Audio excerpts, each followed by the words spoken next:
I was walking down the street at night after finishing my shift at a part-time job that I wasn't used to.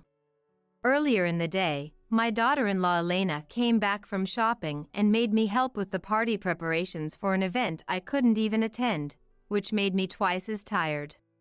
But it was for my granddaughter Mina's celebration, and just imagining grandson Cleo being happy as a big brother kept me motivated. As I passed by the side of the house, I saw the lights were still on. I looked at the clock, and it was already past 9 p.m. It was time to put Cleo to bed. As I looked back at the house, I saw an unbelievable sight. There was Cleo, sitting alone in the yard, staring into the house. Why is Cleo outside? Cleo! What's wrong? As I ran up to him, he gave me a relieved smile, and then the next moment, his face crumpled, and he started to cry. What happened? Why are you outside alone? Cleo seemed like he wanted to say something, and then he spoke hesitantly. Today is Mina's birthday. It's a family-only celebration, so I'm not allowed inside. He whispered as he cried. What? That's ridiculous. Unable to bear it, I silently took Cleo's arm and walked out of the gate. Something that shouldn't have happened, happened again. You haven't eaten anything since lunch, have you? Grandma is also tired from work and hungry. Let's go get something delicious to eat. I tried to speak brightly in my usual tone to reassure Cleo. Cleo seemed to understand something and answered cheerfully. At the night restaurant, I left Cleo alone and stood up from my seat. Pretending to go to the drink corner, I took out my smartphone. It's been a long time since I contacted her. I wonder if she'll answer. After a few rings, I heard an irritated voice say, "Hello?" I introduced myself and apologized for calling at this late hour, then briefly explained Cleo's situation. The person on the other end said, "I'll be there right away," and hung up. After a while, a woman entered the restaurant. I looked towards the entrance and raised my hand. She noticed me and quickly came over to our table. Who? Cleo looked up at her with a puzzled expression, and she hugged him, unable to hold back her tears. Mom. Is that you? My name is Molly. I'm 57 years old. My husband passed away a year ago, and I live in the house he left behind. Our family consists of 5 people, my son, his wife, and my 2 grandchildren. My son, Jeffrey, has been divorced, and his current wife, Elena, is his second wife. The older grandchild, Cleo, is from Jeffrey's previous marriage, so he has no blood relation to Elena or the younger grandchild, Mina. 3 years ago, Jeffrey returned to this house with Cleo after his ex-wife cheated on him. At that time, Cleo, who was only 2 years old, was emotionally unstable and constantly looked for his mother in this unfamiliar house. Seeing Cleo like that, I took great care of him, making sure he was comfortable. The following year, Jeffrey brought Elena to meet me. Mother, I'm going to marry her, he announced suddenly, shocking me. So that's what he had been doing while he wasn't home much, busy with work and other things. Even though my biological son was emotionally unstable, he neglected him to have fun with someone else. I was so taken aback that I couldn't say anything to my own son. And she's pregnant, he added, surprising me even more. Sorry for the sudden news, but please take care of us, Elena said. We thought it'd be easier to stay here since this house is big and has extra rooms. That's all right, right? Jeffrey asked with an audacious attitude. But how could I kick them out, knowing there was a child on the way? And so, our life together with my son's family and my grandchildren began. I don't know what Jeffrey's ex-wife was like since we lived apart, but Elena didn't do much housework. I saw her getting along well with Cleo, so she probably wasn't a bad person. However, she used her pregnancy as an excuse to leave all the housework to me. Honestly, I was working part-time, so I asked her to help out a little with the housework. I have terrible morning sickness.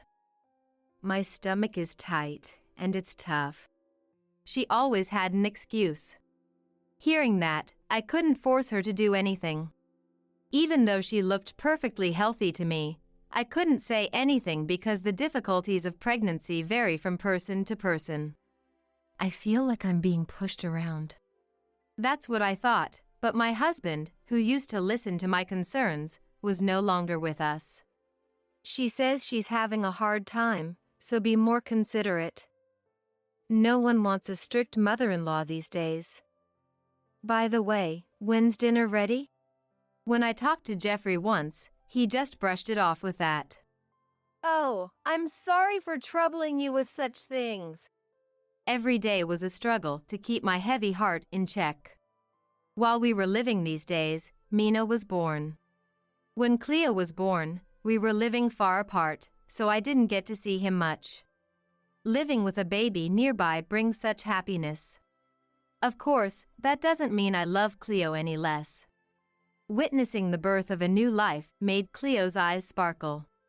The pride of becoming an older brother. He felt a sense of responsibility to protect his little sister. I could sense those feelings from him. I vowed in my heart to love both of these young ones equally, without comparing them. As Mina's upbringing began, Elena became increasingly harsh towards Cleo. Cleo was not her own child, and after giving birth to her biological daughter, Mina, her affection naturally shifted more towards Mina. Some women can become irritable postpartum, so I thought it was somewhat understandable. I could make up for it by supporting Cleo more. That's what I told myself, deciding to leave it alone, but Elena's behavior only worsened. Even so, Cleo probably wanted to believe in the Elena who had been kind to him before. He would volunteer to help out and try to gain her favor. One day, when I returned home from my morning part-time job, I could hear Elena's yelling from outside. Why can't you even do this right? You've just made more work for me. It seemed she was scolding Cleo. When I went to check, I saw that Cleo had tried to make Mina's formula and had spilled the milk powder all over. Now. He's just a child, there's no need to get so angry. It's the thought that counts, right? I tried to calm Elena down. This is no place for you to talk. If you're going to that, instead clean that formula that's all over the floor. She snapped back. The feeling of being yelled at by a mother, even if she is not his biological mother, is indescribable for a child. Sadness, frustration, regret. Seeing Cleo with tears in his eyes, holding back all these emotions, filled me with pity. I'll clean this up, Cleo. You did your best. I hugged Cleo, comforting and calming him down, before cleaning up the milk powder that had scattered all over the floor. Mina, don't make clumsy mistakes like your brother. Your brother is completely useless. Elena said, looking down at us and then addressing Mina, who couldn't even understand her words yet. I struggled to contain my anger towards Elena, who ignored Cleo entirely. At dinner that evening, Cleo was nowhere to be seen, so I asked Elena. Where's Cleo? I don't know.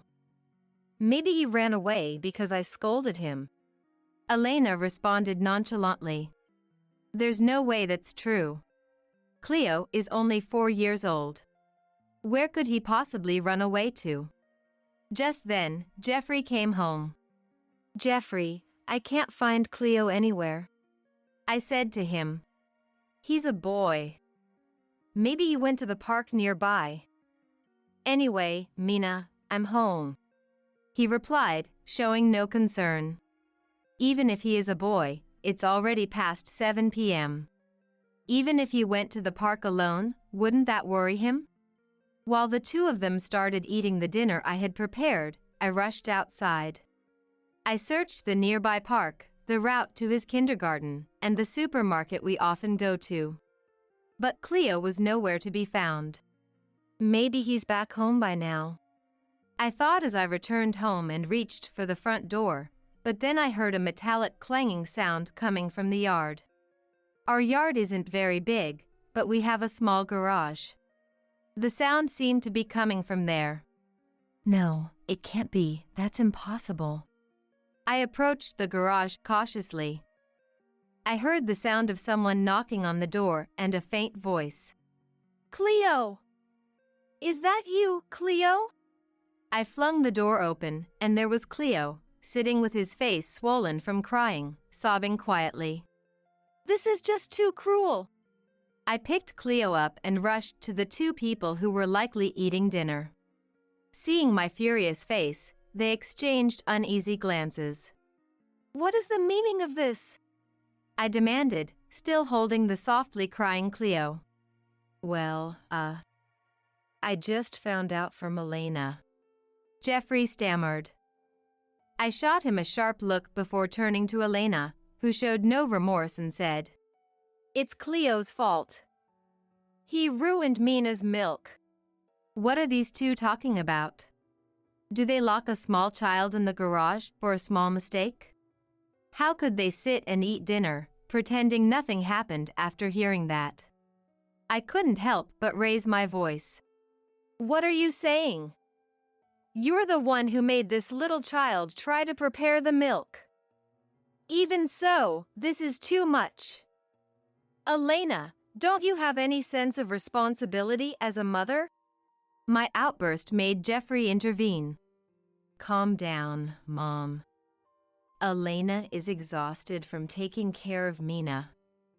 Cut her some slack. If you knew about it, you're just as guilty. Locking a 4-year-old in a small, dark place like that. I couldn't finish my sentence. I did try to stop her, thinking it was too much. Jeffrey added defensively. Jeffrey seemed to be trying to place all the blame on Elena. Elena shot a glare at him. Before stopping her, you should have let Cleo out. Are you even his father? Facing the two who had fallen silent, I gave them one more warning. If something like this happens again, you'll both have to leave this house. But that's... Jeffrey stammered, while Elena, head bowed, refused to meet my gaze. Having said that much, I hoped this would never happen again. Ignoring the two, I took Cleo to the bath, gave him a reheated dinner, and tucked him into a warm bed. During all this, Cleo kept defending them. It was my fault, Grandma. I made Mom angry. It's not her fault. Dad just got home and was tired and hungry. The more he tried to protect them, the more it broke my heart. I resolved to keep a close eye on their actions from then on. Although the two never apologized, I was more concerned about Cleo's well-being. Despite what he had gone through, Cleo continued to be helpful around the house, never losing his smile. Whether it was my constant vigilance or genuine remorse, there were no further harsh incidents toward Cleo. Although Elena sometimes made Cleo do excessive chores and was occasionally harsh, Cleo would say, Grandma, I'm fine. I want to help Mom. And I love Mina. I'm the big brother, so I have to be responsible. With such earnestness, I couldn't bring myself to intervene. Interfering too much might worsen Elena's mood, potentially leading to more harsh treatment of Cleo. I wanted to avoid that at all costs. Despite my concerns, the two's treatment of Cleo gradually returned to how it was before Mina was born. Relief and peace returned to our household. I eventually felt at ease and resumed our usual routine. 2 months had passed since that dreadful incident. Life had been calm and peaceful. One day, my manager at the part-time job asked me to change my shift. Normally, I worked only in the mornings, but they couldn't find enough staff for the evening to closing shift. After Cleo's incident, I had reduced my working days. Being unable to refuse, I agreed to the shift change. Oh? Molly, aren't you going to your part-time job today? Noticing me at home during my usual working hours, Elena asked curiously.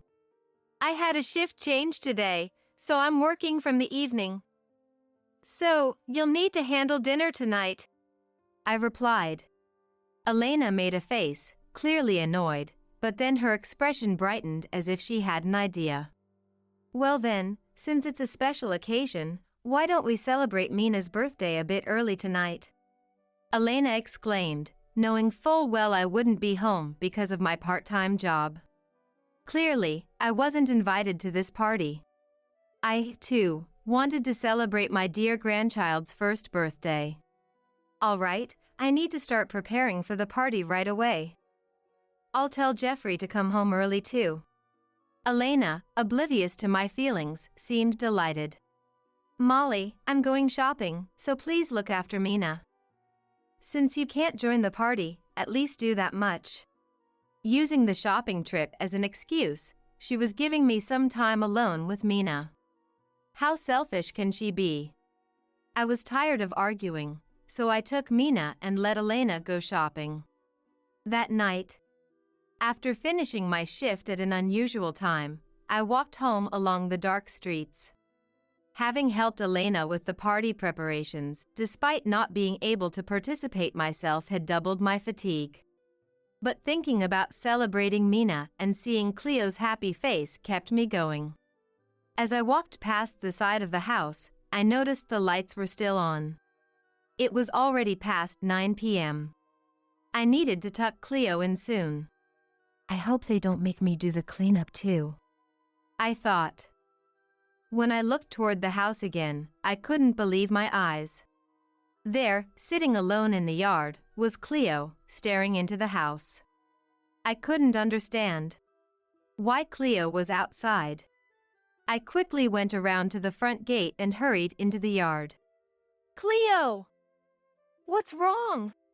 When he saw me rushing towards him, he smiled with relief, but then his face crumpled, and he started crying. What happened? Why are you outside alone? I knew I shouldn't overwhelm him with questions, but I couldn't help it. Cleo just sobbed and clung to me, unable to speak. Let's go inside, okay? He looked at me with a surprised expression, as if wanting to say something. Then, in a voice full of apology, he whispered, Today's Mina's birthday, but it's a family-only celebration, so I'm not allowed inside. He cried as he spoke. This is unbelievable! Unable to bear it any longer, I silently took Cleo's hand, led him out of the gate, and started walking. This shouldn't have happened again. What's wrong, grandmother? Are you angry? Where are we going? His anxious voice brought me back to my senses. You've been outside all day without eating anything, right? And grandmother is tired from work and hungry too. Let's go eat something delicious. I tried to speak cheerfully, in my usual tone, to reassure Cleo. Sensing something, Cleo responded brightly. I was worried that people might look at us strangely for bringing a child to a restaurant at night. But neither the customers nor the staff seemed to care. Leaving Cleo alone at the table, I stood up. I'm going to get some juice. Pretending to go get some juice, I took out my smartphone. I haven't contacted them in a long time, but I hope they answer. After a few rings, a grumpy voice answered, Hello? I introduced myself and apologized for calling so late. I briefly explained Cleo's current situation. The person on the other end quickly said, I'll be there right away, and hung up. When I returned to the table, Cleo was eating the fries we had ordered.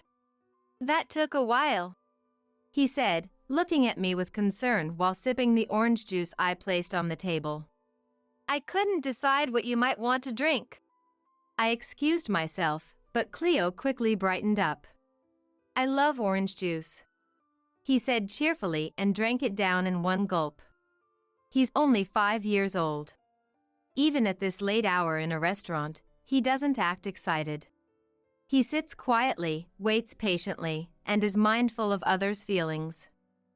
Why does such a good child have to go through this? I felt a surge of frustration as I watched Cleo munch on his fries. After finishing his fries, Cleo seemed restless. How about we order a hamburger too? I suggested. Won't we get in trouble if we don't go home soon? Cleo's expression was tense. Even though he said that, we couldn't go home just yet. I wondered how to explain it to Cleo. Just then, a woman entered the restaurant. I looked towards the entrance and raised my hand to signal her. The woman noticed and hurried over to our table. Cleo looked up at her with a puzzled expression, as if to say, "Who is this?" Unable to hold back her tears, the woman embraced Cleo tightly. The person I called earlier was Cleo's biological mother, Kaylin. Mom. Cleo remembered. Jeffrey divorced Kaylin when Cleo was 2 years old, 3 years ago. Still, Cleo remembered his real mother. When he first came to our house, he was longing for her mother. And Kaylin, too, had never forgotten about Cleo for even a moment.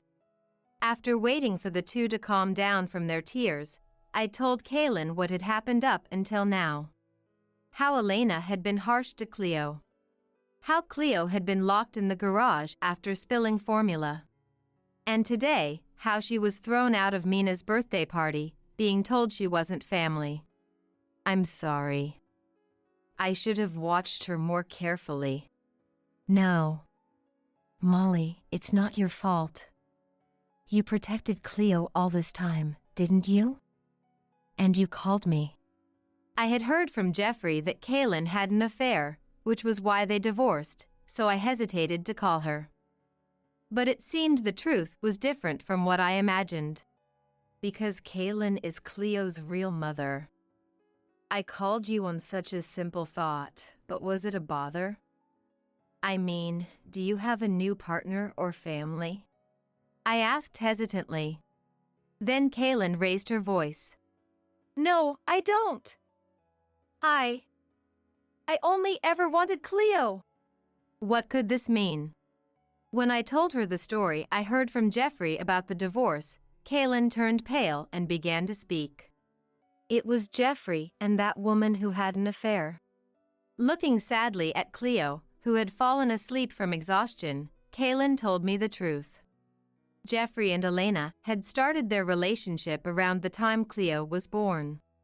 Then, suddenly, a man claiming to be a lawyer appeared in front of Kaylin. This man, claiming to be a lawyer, brought documents about Kaylin's affair and neglect of Cleo, talked about the divorce with Jeffrey, the compensation in the divorce trial, and the subsequent child support. Kaylin had no memory of such things, but had no one to rely on. She had lost her parents early and was completely alone. After marrying Jeffrey, she had become estranged from her friends. Being a housewife, she was always with baby Cleo, so even when she went out, her interactions with neighbors were just greetings. In such weak human relationships, it was difficult to gather evidence that she hadn't done anything. My vision darkened. You could have relied on me. But at that time, I was so shocked by Jeffrey's betrayal that I even doubted you, Molly. Kaylin confessed apologetically. I felt ashamed of my son's actions and hated myself for not keeping in closer contact with Kaylin at that time. I'm truly sorry. So, are you still paying that child support now? Yes. My parents left me a little money. Also, I reconnected with my previous workplace from before I got married. Somehow, I've been able to pay the child support without fail for Cleo's sake.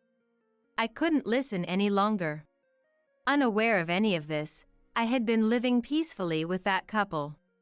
I don't know how to apologize enough. It's okay. Molly, you did nothing wrong. And now, I've finally met Cleo. That alone made paying the child support worthwhile. Kaylin's expression was calm. By the way, Cleo's custody does belong to Jeffrey, But you haven't been seeing Cleo? I brought up what had been bothering me all this time. As expected, Kaylin's face darkened. Not even once since the divorce was finalized until today. She answered in a small voice. How could this be? I couldn't contain my emotions any longer. Kaylin, I've made up my mind. Cleo's parents aren't those two. It's only you. I won't let them take Cleo away from you again. Kaylin looked at me in surprise. Then, as if strongly agreeing with my determination, she nodded firmly. The truth is, I haven't been doing nothing either. Kaylin said that she had already hired a lawyer and was moving to claim the child support that was fraudulently demanded in compensation for the divorce trial from Jeffrey and Elena. According to Kaylin's lawyer, the lawyer that Jeffrey and Elena had arranged was actually not a lawyer at all, but just a friend of theirs. I'll help too. For Cleo's sake. Thus, in the middle of the night at a restaurant, Kaylin and I teamed up. For the next 3 months, I pretended everything was normal, going about my daily life. Of course, I was extremely careful to ensure Cleo wasn't harmed. One day, Kaylin and her lawyer came to our house. The two were startled and flustered, but I calmed them down and had them take a seat. And what is your business today? Jeffrey looked puzzled, while Elena put on a brave front. We're here today to discuss the compensation for the divorce trial with you and Jeffrey and to negotiate for Cleo's custody. Kaylin responded calmly, not backing down. Compensation for the divorce trial. That must be about Kaylin, right? Jeffrey told me all about it. Elena said, mocking her ex-wife. Of course, he would have said so, since you were Jeffrey's affair partner. What a ridiculous accusation. I met Jeffrey after he divorced you. Jeffrey just sat there silently, listening to the exchange between his ex-wife and his current wife. Now, both of you. Let's first hear what the lawyer has to say. Knowing everything but pretending to know nothing, I subtly guided the conversation to Kaylin's turn. Please take a look at these documents. The lawyer spread out the report prepared by the fake lawyer that Elena and Jeffrey had arranged. This is the report handed over by Jeffrey's lawyer when Jeffrey and Kaylin got divorced. How can something from so long ago be used as evidence? Elena was visibly flustered. What about it? I hired a proper lawyer. As Jeffrey tried to support Elena, Kaylin's lawyer cut in, almost interrupting him. Is that really a lawyer? Which law firm is he from? Ignoring the stammering Jeffrey, the lawyer continued. As a fellow lawyer, I must say this report lacks credibility. The photographic evidence is clearly fabricated, and the testimonies regarding Kaylin's alleged neglect are too vague. But that evidence was enough to make this woman divorce Jeffrey. Elena desperately argued. Indeed, Kaylin did comply and get divorced at the time. However, the demanded child support was excessively high. And despite paying child support properly, she hasn't been allowed to see her child even once, has she? That's because Cleo didn't want to see her. No way. I screamed internally. After the divorce, when Cleo came to us, how much did she long for her mother? I began to tremble with anger. Even so, she did neglect her child, right? The testimony was taken, even if it's vague. Elena, regaining some of her composure, argued. Would you like to see the child care diary I kept at the time? Kaylin took out a notebook. It was an ordinary, well-worn B5 size notebook. The cover read Cleo's child care diary. That can be written at any time after the fact. However, as Kaylin silently showed the contents of the notebook, the color drained from Elena's face. It was filled with detailed records of Cleo's feedings, diaper changes, and sleep times, down to the date, day of the week, and time. At the end of each day, there was a brief diary entry from Kaylin. Messages to Cleo could also be seen in the empty spaces. Elena, raising a 1-year-old Mina, should understand. Could someone who neglected their child write such a detailed childcare diary? Elena was at a loss for words. Seeing Elena's reaction, Jeffrey looked utterly confused. He probably couldn't understand, having never properly participated in childcare. In this diary, there are also entries regarding Jeffrey's actions. My actions. Jeffrey was already exhausted. It mentions when you said you were working late or going on business trips. Kaylin added with a tone implying that Jeffrey knew exactly what she was talking about. You can't expose an affair with just a diary. Elena's point was valid. A diary alone wouldn't serve as proof. That's the part that took some effort. Elena looked triumphantly at Kaylin, but then began to look uneasy as if she had remembered something. I kept Jeffrey's credit card statements. After we divorced, I found them tucked away in our household account book. Neither Elena nor Jeffrey seemed willing to argue. On the days mentioned in the diary when Jeffrey claimed to be on a business trip, the credit card statements show charges from a hot spring inn. Ignoring the silent pair, Kaylin continued. And on the same days, a certain woman's social media posts have photos. The hashtags include the inn's name and words like secret. That's just a coincidence. It could happen to anyone. Elena's resistance seemed futile. Indeed. But this woman, despite talking about secrets, was showing off her possessions. Kaylin pressed further. The watch in these photos, that's Jeffrey's, isn't it? I could almost hear Elena and Jeffrey's hearts pounding. That could be any watch. So Elena didn't know. This was a gift from my husband and me to Kaylin and Jeffrey when they got married. It's a pair watch, completely custom-made. Feigning innocence, I interjected. That can't be. After a moment of silence. Enough. Jeffrey said in a pitiful voice. Kaylin signaled to the lawyer with her eyes. Since he's admitted it, that helps. We will proceed with a settlement instead of going to court. I won't admit it. I'll take this to court if I have to. Elena shouted, but the facade was crumbling. Shall we discuss the matter of the falsified report by the fake lawyer? We've already spoken with this fake lawyer. That bastard. It turned out that the fake lawyer was Elena's friend and former boyfriend. They had been funneling the compensation from Kaylin's divorce settlement and child support to him.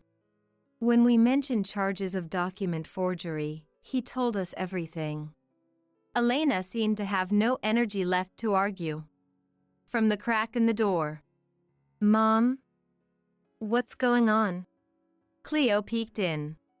Nothing at all. Kaylin, looking relieved, replied. Let's go home. To our new home, Mom and Cleo's new home. Later, the case went to court instead of being settled out of court. This time, the other side hired a real lawyer. However, the outcome was clear. Custody of Cleo was transferred to Kaylin. Jeffrey and Elena's actions were deemed criminal. Additionally, they were required to return the fraudulent compensation and child support they had received, and pay Kaylin proper compensation and child support.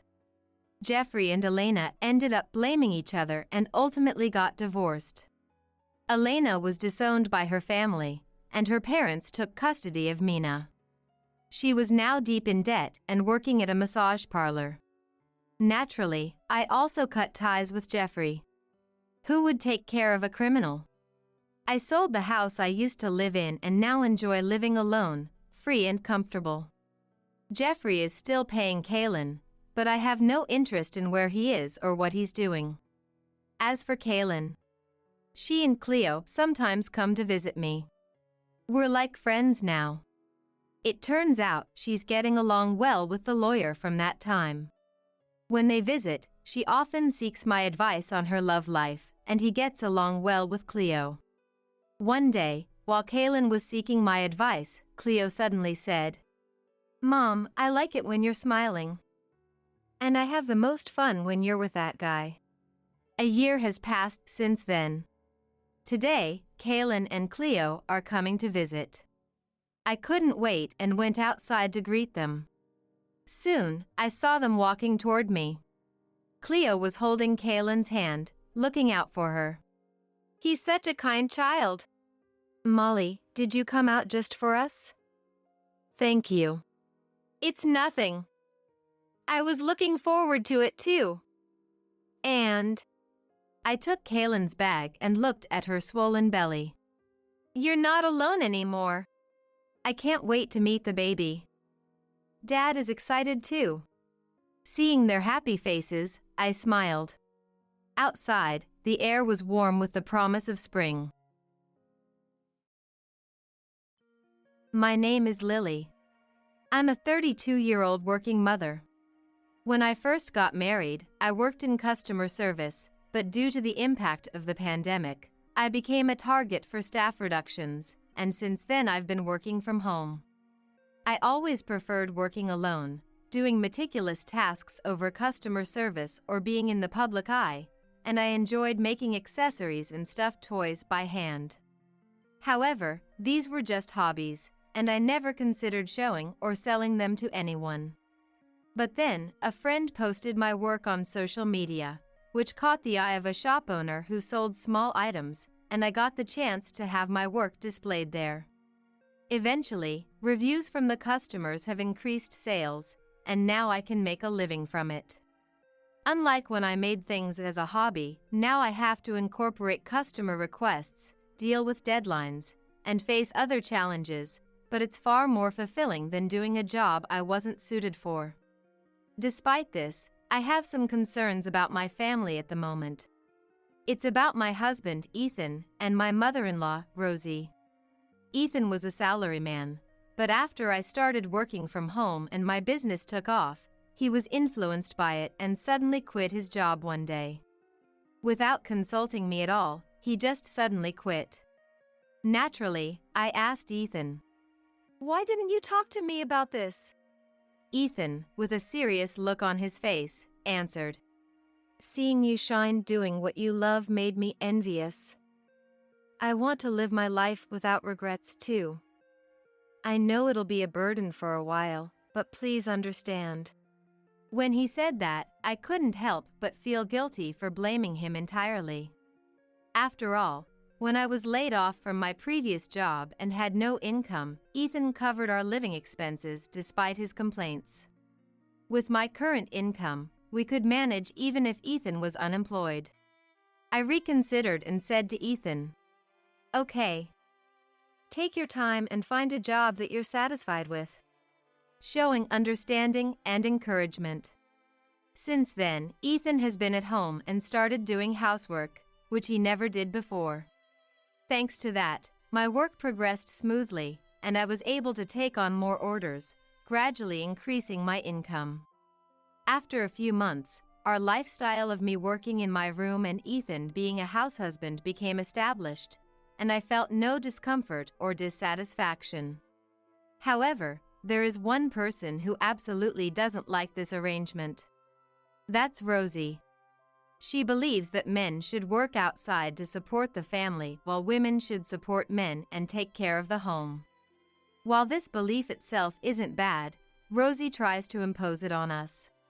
She doesn't understand the concept of working from home and, no matter how many times I explain it.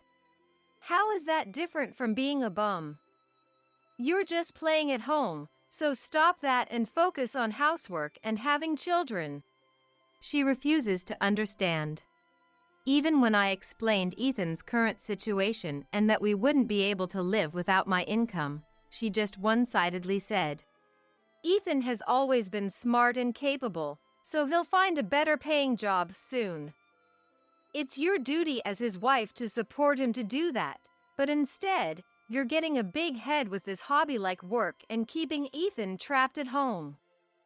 It's your fault Ethan can't work. It's tough to focus on work when she says such things over the phone or visits unannounced. When I complained to Ethan, he just said, "She's from an older generation, so try to manage until I find a job," and didn't intervene. Even though I have no complaints about our current lifestyle, the stress from Rosie is building up, and I worry it might explode one day. Before doing anything else, I wanted to find a solution. As I thought about it, I began to worry about the future. What was Ethan thinking? Looking at Ethan now, it didn't seem like he was job hunting, and I wondered if this situation would continue indefinitely. But if I told him to find a job quickly, it might hurt his pride and lead to a fight. I couldn't say anything because I felt guilty about having an income and leaving the housework to Ethan. Then one day, Ethan said, "I found a job. I finally found a job I want to do for the rest of my life," Ethan said with shining eyes. Seeing that expression for the first time in a while made me happy too, so I asked what kind of job it was. Ethan replied, "A web writer." I was surprised and a doubt arose in me. A writer? Can you really become one that easy? Ethan had previously worked in sales, and I had never heard that he was good at writing. I had never heard of him having any connections in publishing or related fields. I had seen on TV that it was a popular job among stay-at-home moms recently, but I also knew that it took a long time to make a living unless you were a true professional. "It'll be fine. It seems tough at first, but once I get more projects, I'll start earning quickly. Like you, I'll be working from home, and being a writer sounds cool, doesn't it?" Ignoring my worries, Ethan was happily talking about the job. "Did you choose that job just because it sounds cool?" Ethan showed a displeased expression at my question. "So what? The reason doesn't matter. You started because you liked it too, right?" Well, that's true, but... In contrast to the enthusiastic Ethan, I felt uneasy. "What genre of writing are you going to do?" Well, various kinds at first. Ethan's vague answer made me even more worried. "Don't worry so much. I'll catch up to your income soon," Ethan said, giving a big smile and a thumbs up. Internally, I was exasperated, but if I said anything to Ethan now...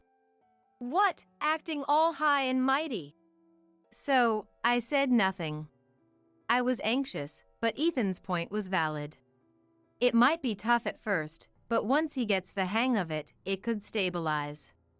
I had experienced the same thing, so I shouldn't dismiss Ethan's chosen job. Maybe Ethan had a hidden talent in this field and would truly flourish. Someday, Ethan might be writing articles about my work. It might not just be a dream. In the midst of my worries, I found this faint dream and decided to support Ethan, but this decision turned out to be a big mistake. Without any preliminary knowledge or research, Ethan started, but he struggled even with short assignments, sitting in front of the computer all day, constantly frustrated. Of course, he didn't do any housework either, just sat in front of the computer, pulling his hair. Whenever I said something, he would snap at me, and I found myself watching his mood even in casual conversations. This meant I had to do all the housework, interrupting my work.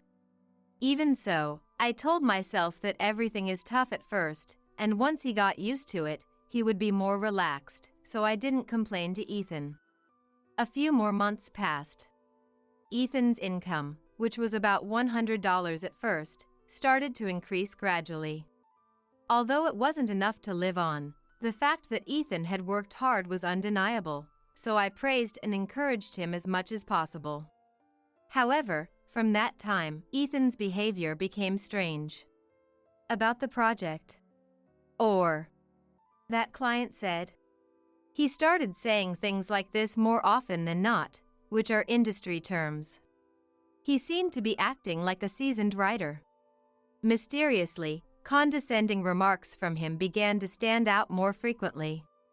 Still, I figured everyone goes through phases where they get a little full of themselves, so I showed some understanding while secretly rolling my eyes and letting it slide. If it had been just that, it would have been cute, but Rosie's grand misunderstanding started and her harassment towards me escalated. You know, Ethan is really amazing. He's able to get results in such a short period of time, she said triumphantly to me. Sure, he started working, but was it really something to say with such a face? But then Rosie's next words made me furrow my brows. While you've been doing nothing at home, Ethan has already surpassed your income. You need to quit your job and start having children. What? Ethan surpassed my income. I couldn't grasp the meaning of Rosie's words and fell silent. It looks like you're speechless. You should be grateful to have a husband as capable as Ethan. Honestly, you're not cut out to be a wife, she continued. I'm sorry, I don't understand what you're saying. Ethan surpassed my income? Did he tell you that? Yes, he did. He's been crying about how hard it is to do all the housework every day. If you can't take care of Ethan, give him back to me.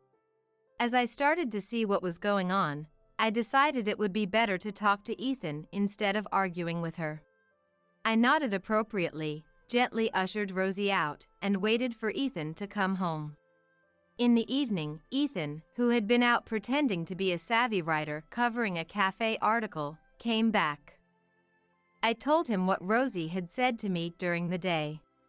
What have you been telling Rosie? She seems to be really misunderstanding things. When I said that, Ethan started to panic. Huh. I'm not sure. Maybe I didn't explain it well? Seeing Ethan's reaction, I was convinced he was lying. You don't have to tell the whole truth, but it's hard for me when you make it sound like everything is my fault.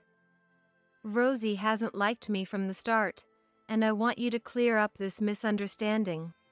When I said this, Ethan's eyes suddenly flashed with anger, as if he felt accused. Shut up. Men have pride, you know. Can't you go along with a little lie? Sorry.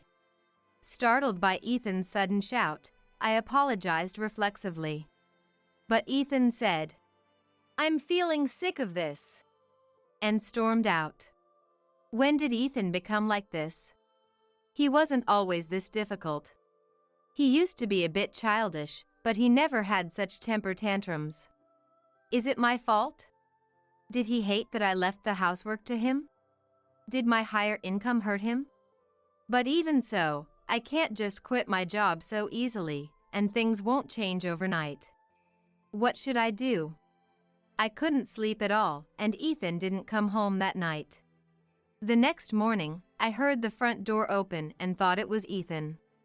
But it wasn't Ethan, it was Rosie. Oh, what? Have you been crying? Haven't slept? You look awful. Seeing my face, Rosie said with a snicker. Where's Ethan? I was so surprised that I couldn't respond, as I thought Ethan had gone to Rosie's place. Can't even answer properly? Rosie sat on the sofa. Just then, Ethan came back. Huh? Mom, what are you doing here so early in the morning? Ethan looked surprised to see Rosie. I figured you haven't been eating well, so I decided to make you breakfast. I also brought plenty of side dishes, Rosie said, pulling out numerous containers from a paper bag. By the way, Ethan, where were you headed so early in the morning? Rosie asked, and Ethan, looking slightly flustered, replied, Just for a walk. Then, turning to me, Right, Lily? He added. Ethan's flustered reaction made me feel a growing sense of unease. When I didn't respond, Ethan tried to cover it up by overly praising Rosie's homemade treats. Honestly, any decent wife would get up earlier than her husband to prepare breakfast. But look at you, with your puffy face, still in your pajamas, just standing there. Poor Ethan, Rosie said smugly, glancing at me sideways. Then Ethan joined in with Rosie, saying, "Exactly, Mom, tell her." Rosie's snide remarks only happened when Ethan wasn't around, and whenever I told Ethan, he would just laugh it off.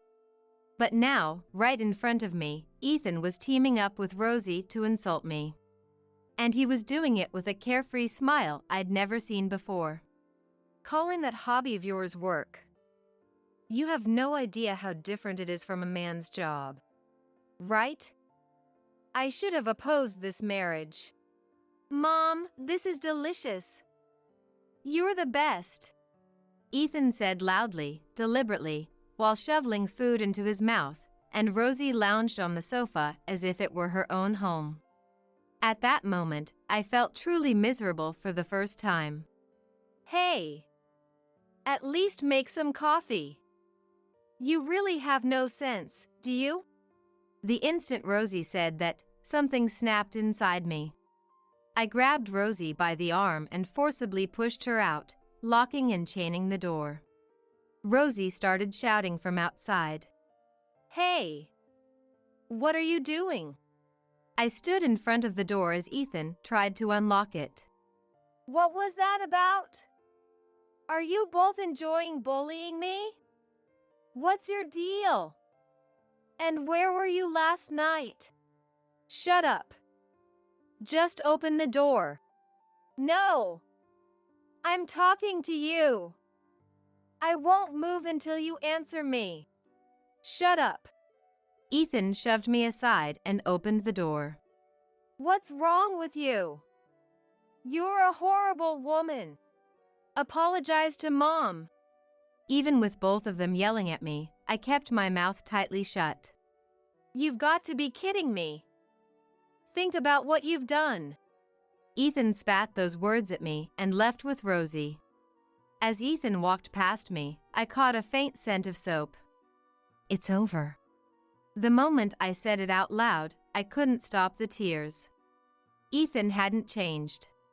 He had always been like this, I just failed to see it. The fact that I earned more only highlighted his true nature. As for where Ethan was last night, a woman's intuition shouldn't be underestimated. I could guess. I didn't want to know, but maybe I needed to find out. I wanted to lie down, but I had a lot of work piled up. I washed my tears away with cold water and headed to my workshop. The next day, Ethan and Rosie showed up as if nothing had happened. Then she said, "Have you reflected on your behavior?" "Well, it doesn't matter. Ethan and I talked it over last night. I'm moving in today to live with you." What? That's right. Moving in. Ethan's suffering like this is unfair, so I'll be here to supervise you. Right, Ethan? Yeah. You can learn a lot from Mom about being a proper wife. They looked at me, but it was as if they were talking to themselves, disregarding my presence. Is Rosie going to live here? That's what I've been saying, isn't it? You really lack comprehension, don't you? Listen, you were living it up on just $500 a month and taking advantage of Ethan, right?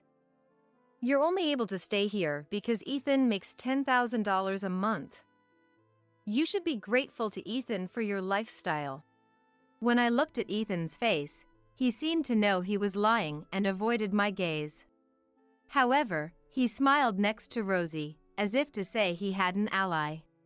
Seeing that, I realized I couldn't stay with him any longer. All right. I'll divorce Ethan.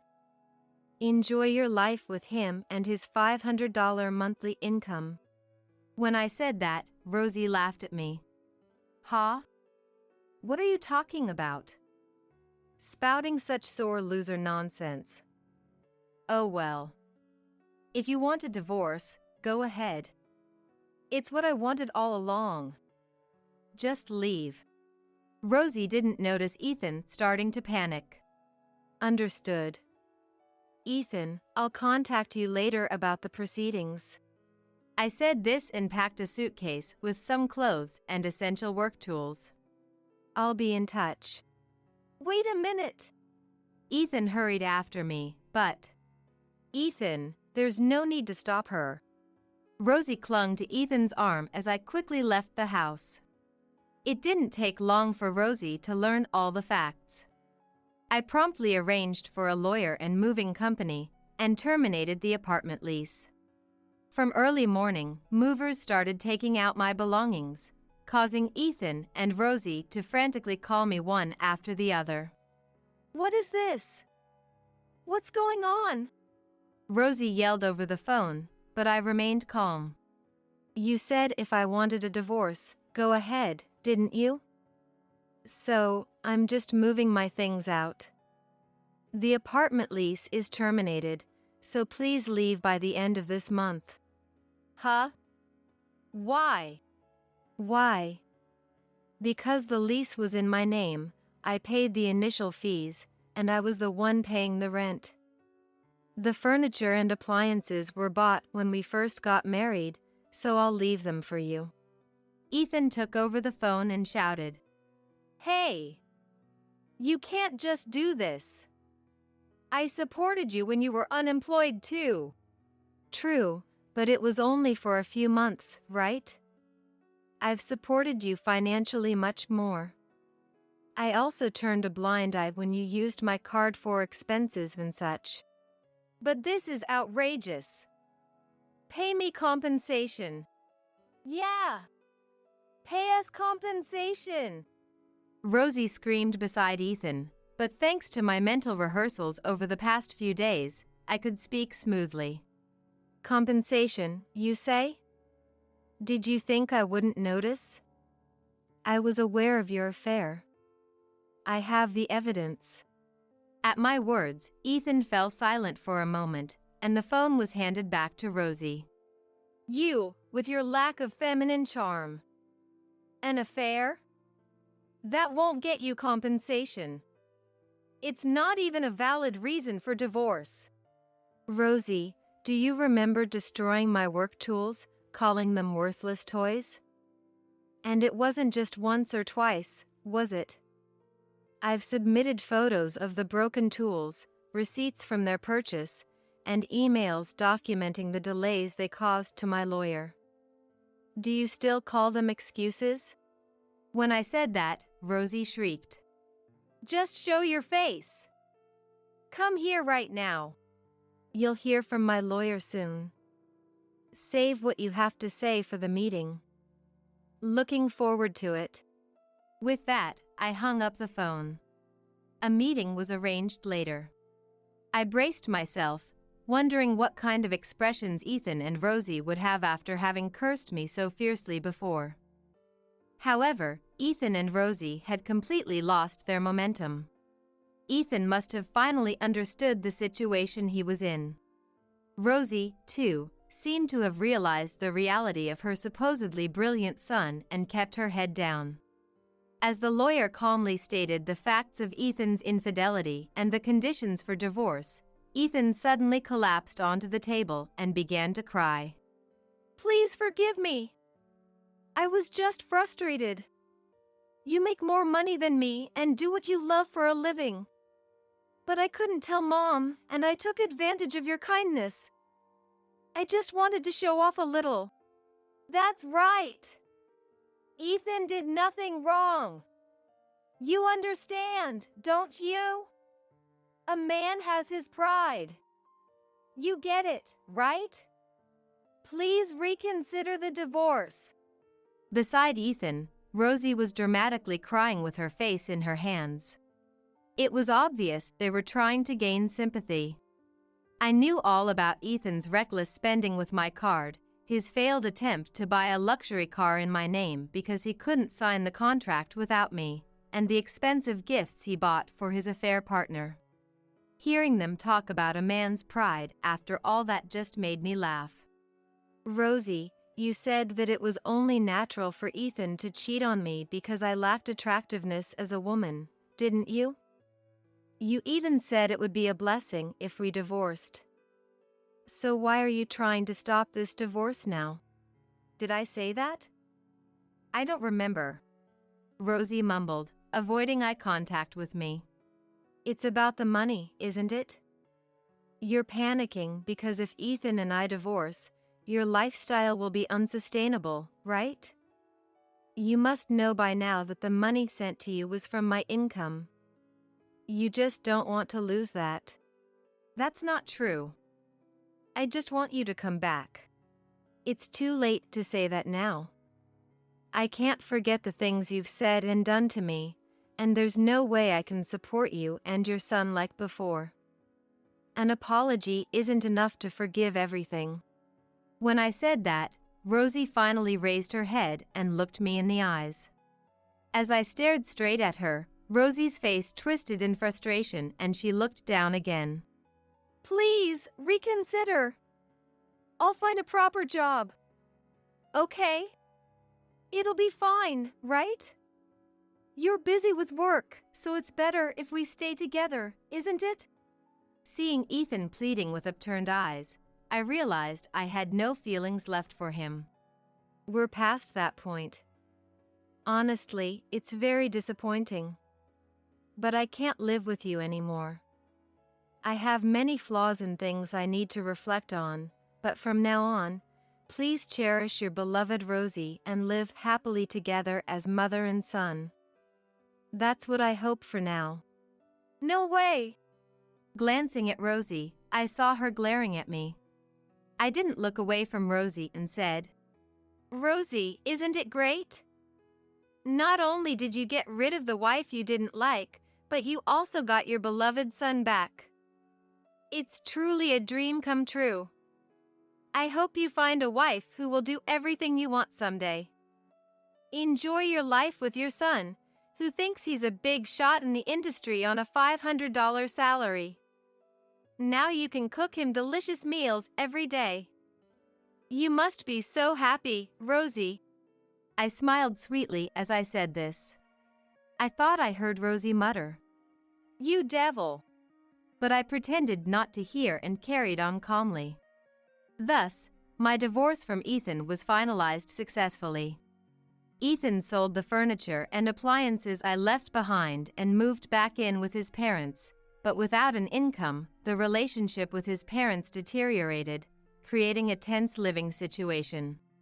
Now that we're no longer together, I hope he will put serious effort into his current job to make a living. He was just relying on my income, but I'm sure he'll get serious when he's under pressure. I want him to get serious. With a heavy burden lifted off my shoulders, my work has become even more productive, and recently I've been getting orders from various places. Now, I can afford to hire an assistant and have started my own company. There was a bit of a commotion when my company's website and the social media managed by my staff received slanderous comments about my products and me personally, but it was quickly discovered that Rosie was the source of all the negativity. I considered hiring a lawyer to file a lawsuit, but I thought it would be more mentally taxing to deal with Rosie for a long time if I escalated the situation, so I settled for a warning. I want to believe it has been resolved, but if something like this happens again, I won't hold back. Rosie probably blames me for the situation she's in now. Thinking about her obsession makes me shudder, but it doesn't matter anymore. I'm now living a fulfilling life with my team. Get out of here, you useless thing. Even as I laid out all the evidence of John's infidelity on the table, his mother Emily just laughed triumphantly. Since I was the one who initiated the divorce, John should technically be the one getting dumped. Yet Emily, far from being apologetic, was rudely trying to kick me out. John, cornered, didn't say a word, his head bowed. I had no expectations left for Emily, who always saw me as an enemy and criticized everything I did, and for John, who not only tolerated but responded to her. I'm moving out today. Emily seemed to hate me, her son's wife, more than she was upset about her son's infidelity. She never tried to reconcile. I went ahead with my moving plans as scheduled, revealing a final secret at the last moment.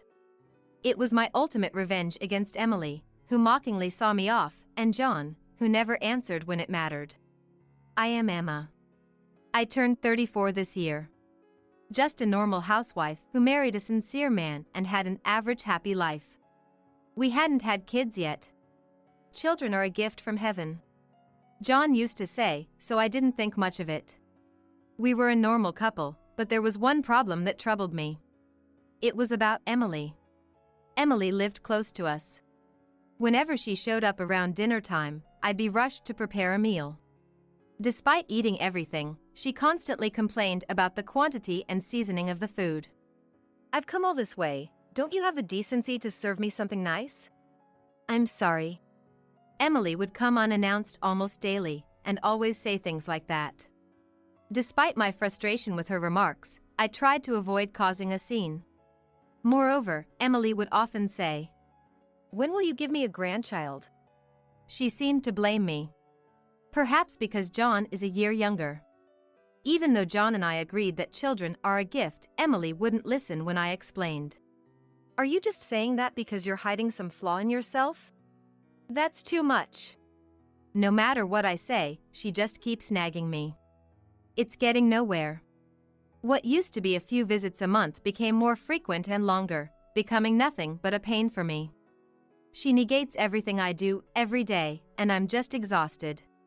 Always like this, and it's not good for me or your mother. Please stop her coming over unannounced. What's the big deal? We're family. Emma should rely more on our parents. Rely on them? They do nothing but complain. It just means they have high expectations of you. No matter how much I try to explain to John. They mean well. That's all he says. Even when I express my displeasure about them coming over without notice. But we're family. He never takes my side. Neither my husband nor Emily tries to see things from my perspective. I realize I'm the only one on my side in this house, and I stop relying on John.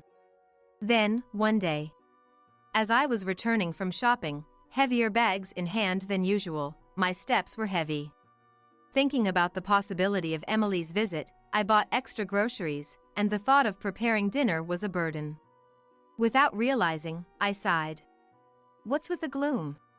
Emily? What? Is it inconvenient for you that it's me? I looked up to see Emily, apparently having been waiting in front of the house, glaring at me with her arms crossed. Caught off guard by her even earlier arrival, I involuntarily frowned. She noticed and, narrowing her eyes in displeasure, said, "Do you hate it so much when I come?" "Well, I'm here because my son asked me to. Don't you think it's rude of you to act this way?" What? What do you mean? I was shocked by her words. When I asked what she meant, she said, "Emma wants Mom to come over. John told her so." I was speechless with John, who, instead of listening to me, had done the exact opposite. "If you feel that way, you don't have to come over forcibly." Well, what an attitude for me. Acting as if it's harassment when you were the one who wanted it. I couldn't say outright that I hadn't said such a thing, and even if I claimed John was lying, she wouldn't believe me. So, I just stayed silent, saying nothing. Even when John came home for dinner, Emily kept up her constant complaints about me. Can you believe it? I go out of my way to visit, and she sighs at me. Mom, deep down Emma's really happy about it. That can't be true. If that were the case, why would she try to discourage me from coming? Even as Emily relayed John's fabricated story, John seemed unconcerned. Instead, he went along with her, making me out to be the bad fellow. I'll talk to Emma later. Mom, just come over whenever you like, as usual. You're so kind. This wonderful son is wasted on Emma. Showing a little gratitude wouldn't hurt, you know. She looked satisfied as John saw her off with the words she wanted to hear. She said to me, John is a good person. be grateful. After the door closed, I glared at John. What was all that about earlier? What do you mean? Not I'll talk to her later. I've been saying it for a while now. I'm troubled by Emily's sudden visits. John, feigning ignorance, was met with all the frustration I had been holding back. I couldn't stand him siding with Emily, making me look foolish, not even speaking up for me. And what's this about me being secretly happy when Emily comes? Who said that?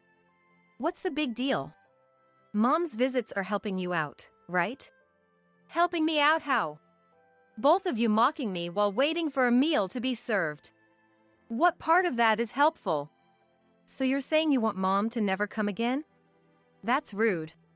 She's coming over thinking of you. The conversation with him, who didn't realize the absurdity of his statements and kept making nonsensical remarks, just ran in circles and got nowhere. Far from it, when confronted with the fact that he lied to Emily about me wanting her to visit, he justifies it as thinking it was for the best.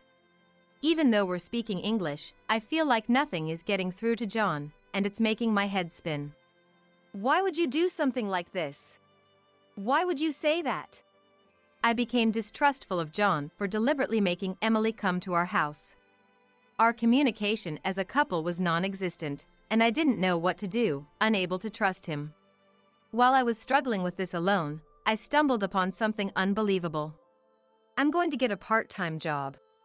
What? Why? If I'm home, I'll have to face Emily all the time. You don't understand, so I have no other choice. John looked unhappy with my decision, but I had no intention of backing down. Since I have no allies in this house, I decided to make sure I'm away as much as possible. As expected, John quickly gave Emily a spare key in preparation for my absences. It seemed John really wanted Emily to keep an eye on me, even persistently asking about my work hours. If I hadn't known, I would have been startled to see Emily waiting at the entrance, timing it to my return. As soon as I opened the door, there was Emily, arms crossed, looking right at me. I realized instantly that John must have informed her and sighed. Oh. Sighing at the sight of someone, how rude. You were called here by John, right? Hasn't he returned yet? Didn't you tell him you wanted me to come? What's with that attitude? I didn't call for you. If this had been the old me, I would have just swallowed my dissatisfaction. But now that I've realized even John is against me, I've lost all motivation to do so. It was long past the time John should have been home from work, but he still hadn't returned. Even so, Emily seemed displeased with me starting a part-time job. Don't use working as an excuse just because you can't have my grandchild. Please don't assume it's my fault we can't have children. There wasn't anything wrong in the tests. Who knows, maybe the tests just didn't show it. As usual, Emily was saying whatever she wanted in front of me. Even though I started a part-time job and began talking back, which only made Emily angrier, I didn't care what she thought anymore. The part-time job was more than just a way to not be at home. It started when I accidentally saw a woman's name in a notification on John's phone. Seeing that name, I understood everything. John was having Emily monitor me while he went off to cheat.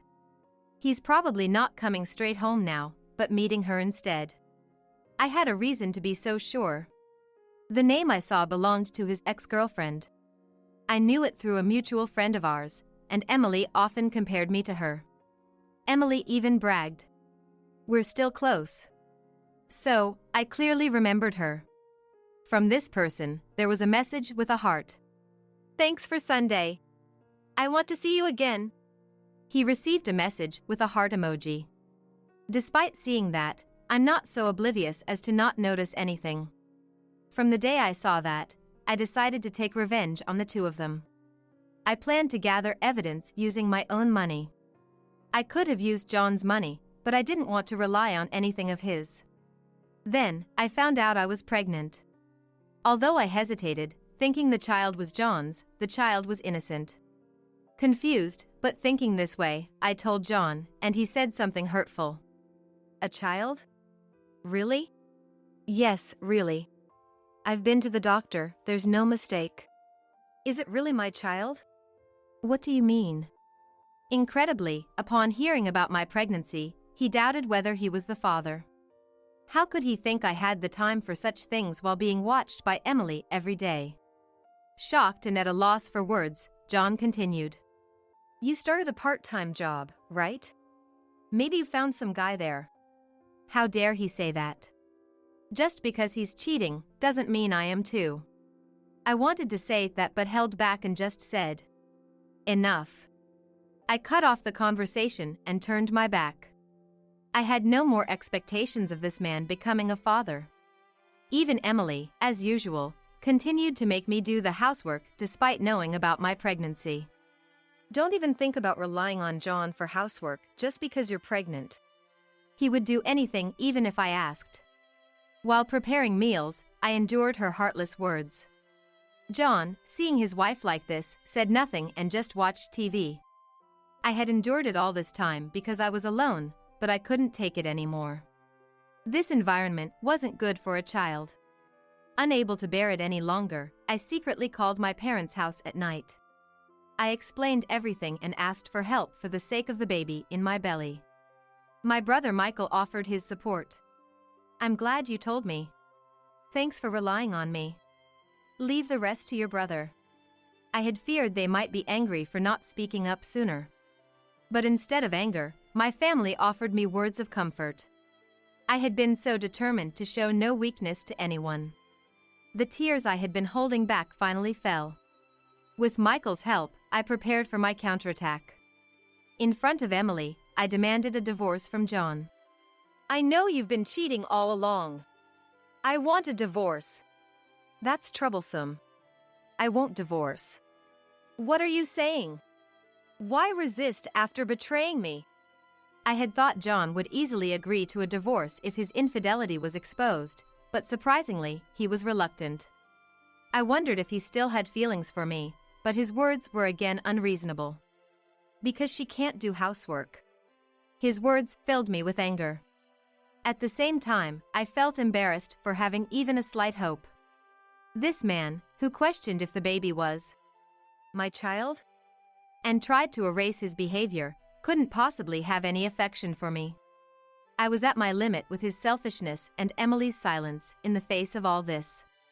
What's that supposed to mean? I'm not a housekeeper. Don't be so presumptuous. Hey, what kind of tone is that to take with John? What is the right way to behave towards a cheater like him? She says anything to me, but never a word to John. In front of her, I scattered the evidence of John's affair all over the table. These were photos taken by a detective I hired with the money I saved from my part-time job. While I was working or being insulted by Emily, John was happily meeting his ex-girlfriend. There were even photos of them coming out of a hotel, irrefutable evidence. Emily was initially silent, but as she came to her senses, she lashed out at me. It's because you're such a terrible wife that he cheated. I always thought that girl was cuter and better for him than you. So, you're in favor of the divorce then? Furious at me, Emily was actually justifying John's affair. I quickly pulled out the pre-filled divorce papers. John, despite his complaints, was hurried by me and Emily and seemed to have no choice but to sign. Are you satisfied now? Get out, you useless thing. Yes, I'm moving out now. Right this instant. As I sent a message on my phone, the front door opened, and the movers came in cheerfully. Among them was Michael. Long time no see, John. What? What's going on? I knew it would come to this, so I had already asked Michael to help with the move. I had previously explained the situation to Michael, who works in a moving company, and his colleagues, and asked them to pack and move my belongings. As I directed them to my stuff, they efficiently carried out the furniture, leaving John and Emily stunned.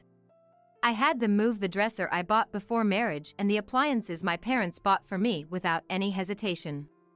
John could only look bewildered as the kitchen became empty. Without saying anything to John, who looked so pitiful, I asked Michael to take the sofa. Even the small sofa Emily used as if it was her own was taken out right in front of her. Are you taking everything? These were bought with our parents' money for my sister. Michael, towering over her, looked coldly at Emily, who, unable to confront him, glared at me instead. After all the belongings were moved, and as I was about to get into the car, Emily, seemingly regaining her composure, came out to see me off, laughing. We don't need a wife with no manners like you. Is that so? Well, I'm done with this mother and son too. Though I retorted with a smile, my anger at John, who wouldn't say anything, and Emily, who comforted him, didn't subside. So, I decided to drop one last bombshell. Oh, by the way, Emily, do you know why John chose his ex-girlfriend as his affair partner? Obviously, she must be more capable than you. Turns out, she can't have children. That's why she was convenient for him. Meaning, Emily's long-awaited grandchild wouldn't be coming from that relationship. Emily's eyes widened in shock at my words. I couldn't help but laugh at her expression. John, who apparently hadn't expected this to be revealed, looked at me, pale-faced. How did you know that? How? You talked about it with her, didn't you? John, what are you thinking? It's not like that, Mom. Listen to me. Emily was evidently upset at the prospect of not having a grandchild, and they began to argue. It seemed John hadn't expected Emily to turn against him. Watching them flounder, I smirked. Annoyed things weren't going his way, John glared at me. Don't trouble her. I'm the one getting divorced. After all the trouble you've caused me? Of course, I'll be claiming alimony in the divorce settlement, so be prepared. Stop it. She's never worked anything but part-time. So what? And shouldn't you be worrying about yourself? You'll be paying too. John's defense of his ex-girlfriend wavered as soon as money was mentioned. When I hinted at what was to come, they both started calling me greedy. It was laughable how brazen they were after all they had done. I couldn't stay with such people any longer. As I was about to finally get in the car, Emily shouted. Then at least give us your child. After you give birth, we'll take it. What kind of logic is that? It's our grandchild. I can't let a wife with such a terrible character raise it. Who knows what kind of adult they'll become?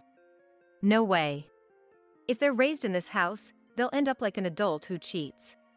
I laughed it off, and Emily, unable to retort, fell silent. Feeling refreshed at her reaction, I left my house behind with Michael's help. Later, I heard that the ex-girlfriend told John, I can't pay the divorce settlement. It's impossible. Predictably, she dumped John and disappeared. So, I'm going to change and do better. I want you to come back. I don't understand what you mean by so. Stop saying silly things. It seemed John, disliking the idea of paying both the divorce settlement and child support, thought I would come back and save him the trouble. He was a man of unfathomable thoughts, but probably hadn't thought things through.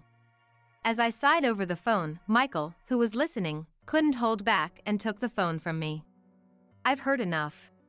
The reason for the divorce is your foolishness. Reflect on it a bit. Realizing Michael's sternness, John, already frightened by the moving incident, quickly hung up.